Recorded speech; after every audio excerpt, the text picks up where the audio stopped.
Selamat malam Bapak Ibu, saudara terkasih dalam Tuhan.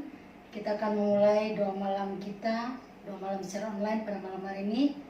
Dan sebelumnya mari sama-sama kita mau angkat pujian semua baik.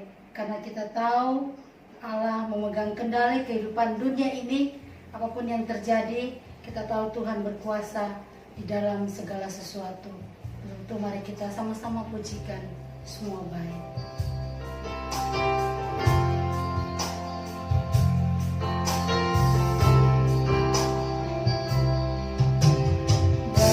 Semula Kau tetapkan hidupku dalam tangan-Mu, dalam rencana-Mu Tuhan. Rencana indah telah Kau siapkan bagi masa depan.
Satu di dalam doa.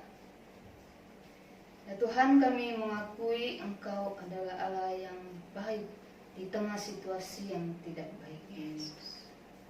Oleh karena itu Tuhan, sungguh kami bersyukur untuk kasih karunia-Mu yang begitu nyata yang Engkau limpahkan bagi kami untuk menjalani kehidupan ini hingga saat ini. Kalau bukan karena kekuatan dan topangan-Mu pada kami tidak mampu menghadapi situasi dan masa-masa sulit hari ini. Kami bersyukur dalam situasi seperti ini, kami masih diberi kesempatan untuk beribadah dan berdoa bersama-sama, meskipun di rumah kami masing-masing. Kami percaya Tuhan, Engkau hadir melawat kami, hadir di tengah-tengah kami, meskipun kami tidak berkumpul secara fisik. Namun biarlah hati kami dapat mengalami persekutuan dengan Engkau dan dengan saudara-saudara kami. Oleh karena itu ya Tuhan, kami memohon berkatilah ibadah doa ini. Biarlah kami dapat merasakan Engkau, Tuhan yang dekat, Tuhan yang kami puji-puji, Tuhan yang siap memberkati kami dengan firman-Mu, Tuhan yang sedia mendengar dan menjawab doa-doa kami. Terima kasih Tuhan, dengarlah doa kami. Kami mulai ibadah doa malam ini di dalam nama Tuhan Yesus. Amin. Bapak Ibu Saudara, kita akan sama-sama mendengarkan firman Tuhan. Namun sebelumnya kita mengangkat pujian Bapa Surgawi, ajarku mengenal.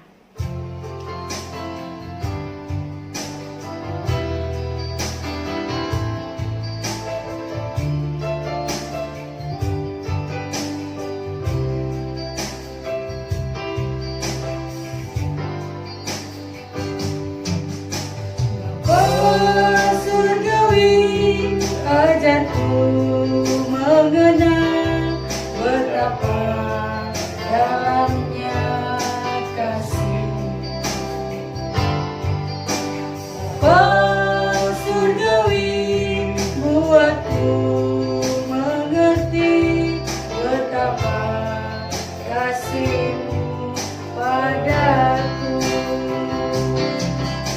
Semua yang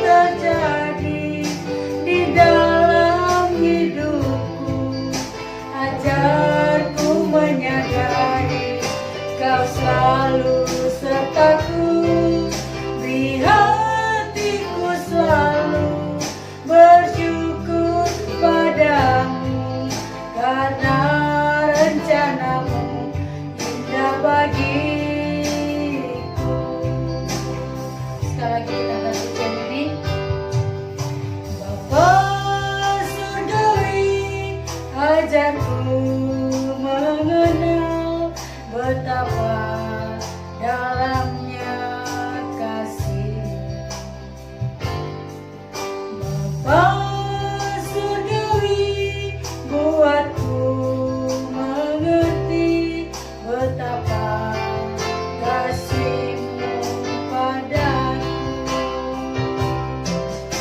Semua yang terjadi di dalam hidupku, ajarku menyadari Kau selalu sertaku. Di hatiku selalu bersyukur padamu, karena rencana-Mu indah bagiku.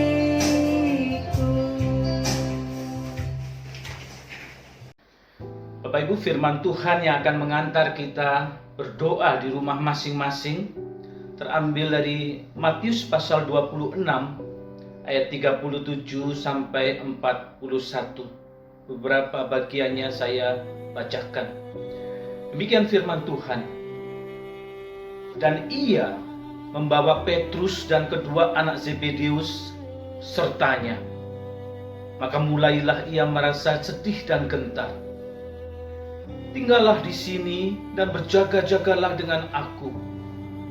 Maka ia maju sedikit, lalu sujud dan berdoa. Katanya, ya Bapakku, jikalau sekiranya mungkin, biarlah cawan ini lalu daripadaku. Tetapi janganlah seperti yang ku kehendaki, melainkan seperti yang Engkau kehendaki. Dan ia berkata kepada Petrus, tidakkah kamu sanggup berjaga-jaga 1 jam dengan aku? Berjaga-jagalah dan berdoalah, supaya kamu jangan jatuh ke dalam pencobaan. Roh memang penurut, tetapi daging lemah. Bapak Ibu Saudara, sebelum malam ini, sebelum Getsemani, bisa dibilang Yesus itu sosok yang bisa menguasai keadaan. Menghadapi situasi-situasi sulit, ia selalu tenang, tegar, selalu siap menjawab, bahkan siap bertindak dengan penuh hikmat, sehingga berhasil menetralkan serangan lawan, bahkan juga membalikkan keadaan. Tetapi malam ini berbeda sekali. Para murid melihatnya sangat sedih dan gentar. Ya, Bapak Ibu, di Getsemani ini Yesus lemah, ketakutan, dan butuh dukungan. 3 orang murid diajak menemaninya. Dan ketika mereka tertidur, Yesus kecewa dan menegur mereka. Tidak sanggupkah kamu berjaga-jaga denganku?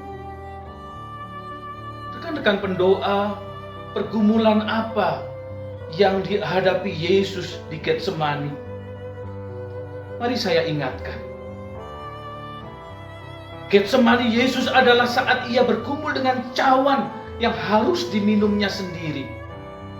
Cawan yang sudah dinubuatkan para nabi. Cawan murka Allah. Yaitu derita yang harus ia tanggung sebagai akibat memikul dosa seluruh dunia.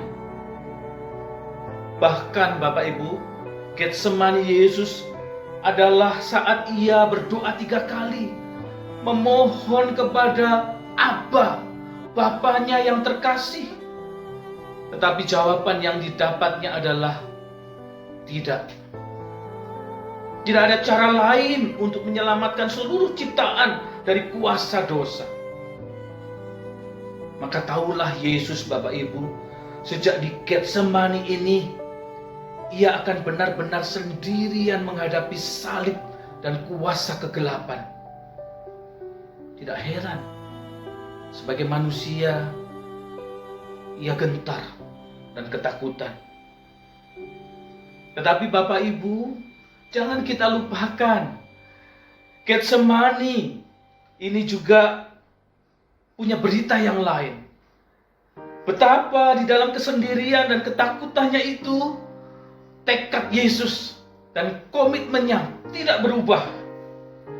Kehendak Bapanya itu tetap akan Ia laksanakan. Dan surga berkenan Bapak Ibu, sehingga Bapa mengutus malaikat itu untuk memberikan kekuatan. Mari Bapak Ibu sekalian, kita belajar dari Getsemani. Saya percaya Paskah yang bersamaan dengan wabah ini bukan kebetulan.